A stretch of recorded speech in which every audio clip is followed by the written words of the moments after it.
Magandang araw, Homquesters! Dito po tayo sa Sonoma Residences at bigyan lang namin kayo ng update para sa Phase 2 construction.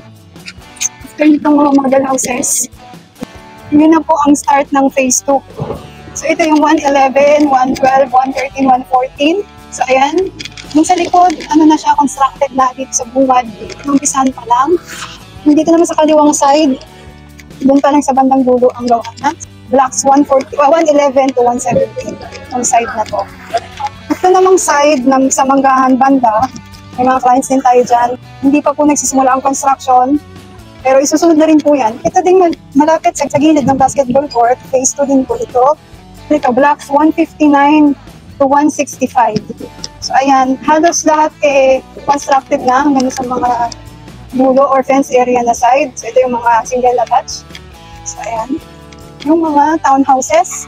So dito sa unang kanto, may client po tayo dito na corner unit.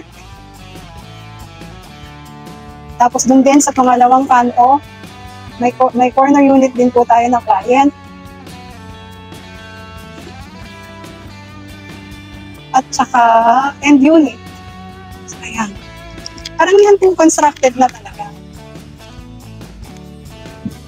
However, itong block 165, hindi pa siya constructed ng buo. Yun na yung space na yun, 165 pa rin siya. Yung client natin dito, antay-antay lang po. Susunod na rin po yan. Sa mga clients naman po namin sa Facebook, block 166 to 175, wala pa pong construction. So yun lang po muna ang update.